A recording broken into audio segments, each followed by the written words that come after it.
Hello, everybody. Welcome back to Spring Break with the Amon Carter Museum of American Art. My name is Allie, and I'm so glad that you are joining us today.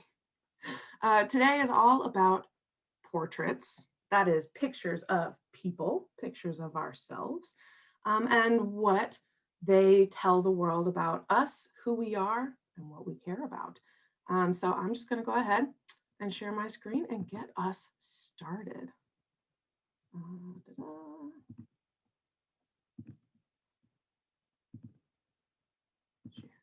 Okay. All right. So right off the bat, we have these two beautiful photographs, which are currently on view at the Carter. So if you're walking around in the Carter, all of these artworks are on view right now, so you can go and take a closer look. Now I chose these two pictures because, first of all, they're of people. If it's a picture of a person, it's usually a portrait.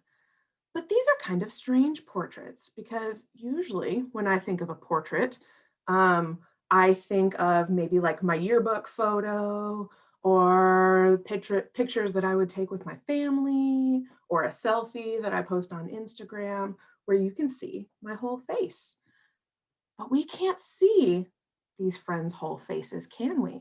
In the picture on the left, we have this person with long hair and a beautiful flowing garment, maybe like a gown or a robe or just like a really soft blanket, laying down in this chair or couch.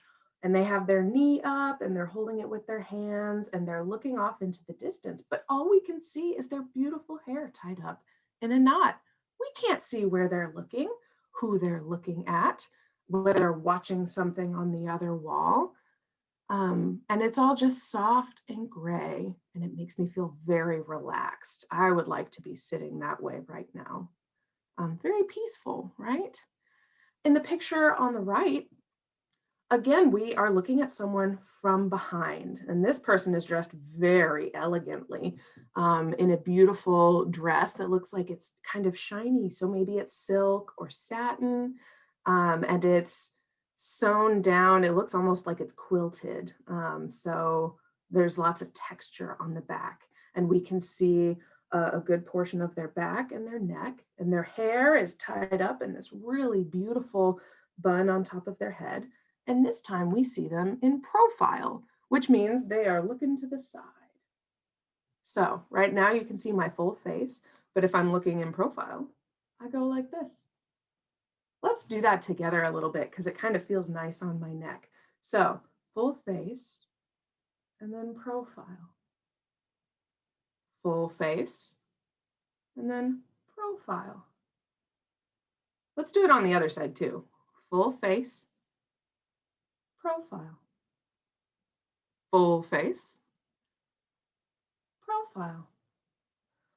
Both of these pictures are so beautifully posed. It makes me want to sit up a little bit straighter, stretch my shoulders back and down, stretch my arms out in front of me, and look wistfully off into the distance. Both of these pictures, the one on the left is by Clarence H. White. And it's a picture. Now, it's important to pay attention to the title of this picture because it's called Untitled, but in parentheses it says Julia McCune. So it's telling us who this person is, but because it's also called Untitled, she could be anyone, right? She could be you, she could be me, she could be your sister or your friend. So what I like about that photograph is that I could be this person. And the same really for the person on the right, although this is a portrait of Mrs. Philip Littig by Gertrude Casbia. And so again, we have these beautiful soft photographs where things are a little bit out of focus. They're a little bit glamorous and they make me feel peaceful. They look really beautiful. And so I think that these are really fun photographs to start with. I have a project that you can do to kind of get into this space. It's more like a game than anything. And it's called the quick change game. So these are photographs that have lots of detail to them, right? You can see from the poses to how people are holding their heads to how their hair looks. Every piece of this photograph is important, just like every piece of you is important. So if you're with a group or even just with a partner, we can play the quick change game together. My goodness, that's a tongue twister, isn't it? So get in your group, your family, you know, your siblings, whoever you're with, and choose one person to be it. You get to take turns being it. That's all the fun. So everybody else gets to look at the changer, the person who is it, and memorize what they look like. What does their hair look like? What clothes are they wearing? How are they standing? What is their facial expression? How are they holding their face? Memorize everything about them, and then the changer leaves the room for a little while. And while they're out of the room and out of sight, they get to change 3 things about them. So if I were the changer, I might change how my hair looks. Right now it's in a braid, but I could put it up on top of my head. Or right now I'm wearing a cardigan and I could take it off. Or let's see, I could pull one of my socks off if I wanted to. I would change 3 details about myself and then go back in the room with everybody else. And the game is that they have to try to figure out what you changed. They have to figure out all 3 things. And you'd be surprised how difficult it is to remember. And once they guess all 3 things, you did it. Good job. Now trade spots and go again. That's a really fun game and a way to help you slow down and look and pay attention to the people around you. Very, very fun game. And it can be really silly too. I like getting very silly with my games. I have another idea for a project that we can do. And it is all about making a self-portrait.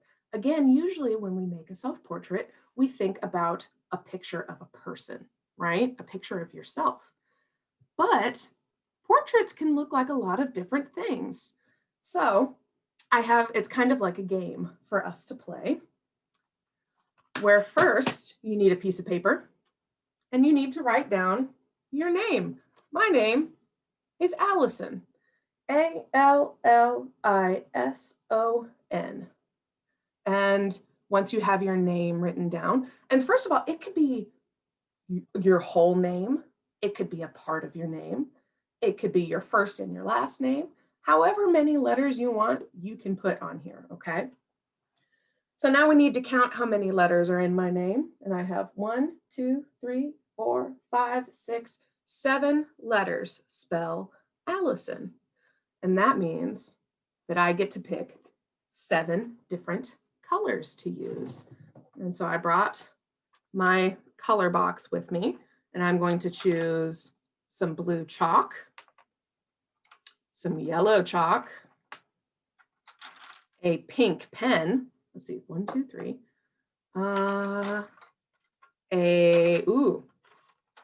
A navy blue pencil. And I need 3 more colors. Let's do some orange, an orange pencil. You could do this with markers. You could do it with whatever you want. This is a magenta pencil. 1, 2, 3, 4, 5, 6. One more thing. Let's do some green. Here's a green pencil. So, well, now what do we do? Since the number for me is 7, I'm going to use each of my colors to make 7 lines or 7 shapes. I'm going to start with lines, and I'm going to make sure that they kind of layer on top of one another so that they make an interesting composition.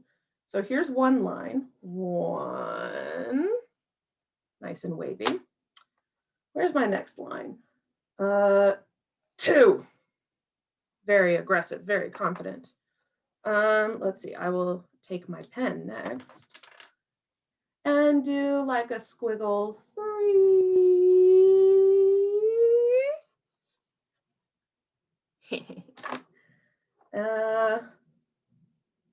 4,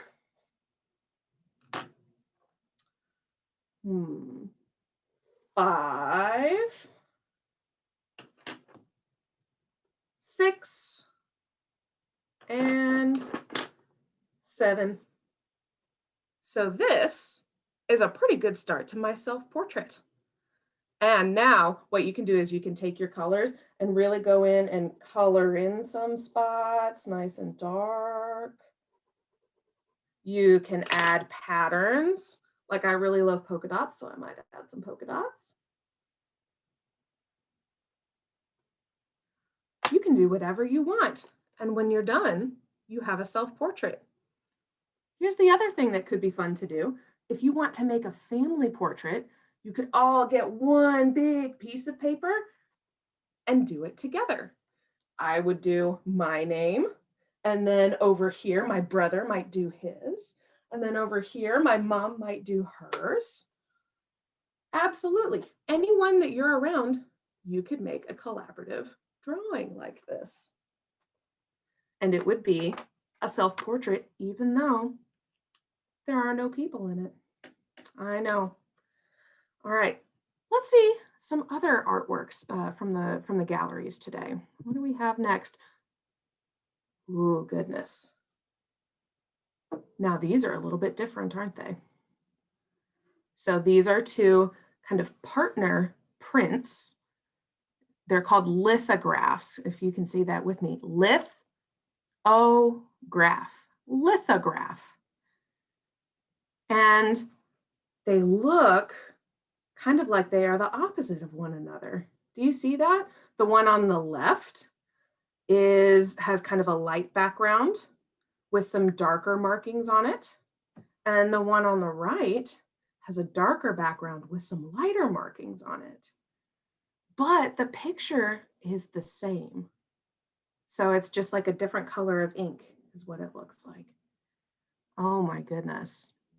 And the tone of these is a little different too, isn't it? Take a minute and take a look at these two portraits. And I want you to think about all the things that this character in the middle might be feeling. This person looks like they are feeling lots of things all at once. You know, that happens sometimes, right? With our emotions, we can feel lots of different things all at one time. So he might be feeling sadness. He might be feeling a little bit upset. He might be in pain. I would love to hear what your reactions are to these prints in the comments. What do you think this person is feeling? You know, it's important to know how to express how we're feeling. And even, you know, on the outside, so we have this person's face in the middle, but then the paper all around looks like it's all crumpled and torn. Now that's just the print, but it really makes it look like he's just poked his head through this paper. Like there was maybe something drawn on top of it and he didn't like it very much. And so he poked his head through, right? But now everything looks all crumbled and torn.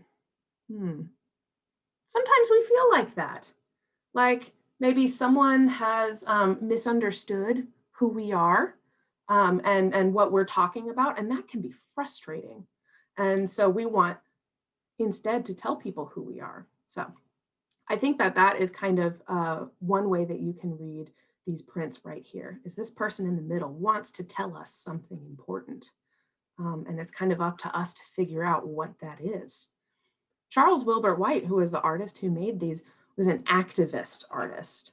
And he made prints during and after the civil rights movement. And he liked making prints because it was easy to make a lot of them and then share his messages wide across the country. You know, sometimes when you're making a painting, it can take a long time to make one painting, and then you only have one. But with prints, you get to make several copies of them and then share them around and spread your message. And so he had important things to say about, you know, representation for Black artists in the art world and workers' rights and things that were happening at the time and that honestly, we're still talking about today. He wanted to use his skills to spread important messages. So I think that we can do a similar thing using ourselves. We all have things that we care about, right? And they'll be different from person to person. And there's no reason why we can't also share our messages with the world. So here's a quick project that you can do. If you have, like I used my phone has a camera on it, or you could use an instant camera, or you could draw pictures of yourself. Um, Either way, take a few pictures of yourself making different facial expressions and poses. It could be happy facial expressions or sad or angry facial expressions. You could be doing something really active or be very calm, like the first pictures that we looked at. Take a few pictures of yourself. And then you can put them into like the free editing app on a phone or take it to a website like Fotor.com. See, the link is right here, www.fotor.com. You can put all your pictures in there, make adjustments. You can make it black and white. You can tool around with it all you want until you get it just right. And then you can add some text to share your message. And you can see I made an example right here of me sitting at my desk painting. And one of the things that I care about is that everybody gets to make art and have access to art, right? And so I said art for everyone. So there's one example of how you can create these message portraits. Um, Take your time with these, make a few different ones. Think about the things that you really care about and what you want to tell your community, your family, and people all across the world. And then maybe if you make one that you really like, we'd love it if you'd share it with us. I want to see what you care about. And you can do that by using hashtag Carter Art, CarterArt. We would love to see what you make. That would be, I mean, that makes me the happiest to see what people create in their own homes. Okay, what do we have next on here? We have a song. You know, another way that people share their ideas and create community is by singing songs with one another. And this is an old folk song that I used to sing around the campfire when I was little, and maybe you've heard it too. This song is called Viva la Compagnie. And you'll see that that chorus right there, Viva la Compagnie and Viva l'amour, that's in French. And really what we're saying when we say Viva la Compagnie is long live the company, long live the group, long live us. And Viva l'amour means long live love. Amour means love. And I love you. And I love everybody in my community. And I want them to know that. So I'm going to sing this through a couple of times. And if you pick up on the chorus, I would love for you to sing along. Are you ready? Okay. Let every good fellow now join in this song. Viva la compagnie. Success to each other and pass it along. Viva la compagnie. Viva la, viva la, viva l'amour. Viva la, viva la, viva l'amour. Viva la, viva la, viva l'amour. Viva la compagnie. Next verse. A friend on the left and a friend on the right. Viva la compagnie. In one and good fellowship, let us unite. Viva la compagnie. Viva la, viva la, viva l'amour. Viva la, viva la, viva l'amour. Viva la, viva la, viva l'amour. Viva la compagnie. I'm going to do the chorus again because that's my favorite part. Viva la, viva la, viva. It would help if I played the correct chords. Viva la, viva la, viva l'amour. Viva la, viva la, viva l'amour. Viva la, viva la, viva l'amour. Viva la compagnie. Long live the company. Long live you. All right. I have one more fun game for y'all to play. And it's all about how we express our emotions on our face and all the different fun things that we can do with our faces. Um, my face makes lots of different kinds of expressions on it. And I bet that you could probably tell just by watching me talk. But my face can stretch into a really wide smile like this, or it can be a really big frown like this. It can be angry. It can be worried. It could be lots of different things. So, this is a game that's more fun when you have a partner or a group, but it's called Frown Royalty. Frown Royalty. So, everybody needs to pair up, find a partner, stand face to face, and then make the biggest frown that you can. And you're staring at each other, making these funny faces. And the first person to laugh loses, right? And you can make other faces too. You can make like a silly face, like, ah. But the first person to start giggling, because it's kind of funny when other people make funny faces, the first person to giggle loses. And the person who doesn't giggle gets to play the winner of one of the other groups. And at the end, the person who beats everybody else gets crowned Frown Royalty. Wonderful. So regal, so exciting. And it's a fun thing to practice and play together. And I hope that you will give it a shot, especially if you're feeling a little bit bored. This is really a fun thing to do. Okay, I'm going to stop my share just so I can see y'all just myself.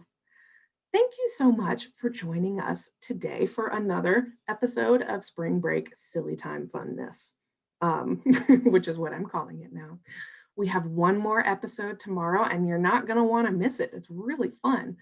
And I can't wait to see you till then. So, in the meantime, make some portraits, make some silly faces, sing some songs. Viva la compagnie. Bye, everybody.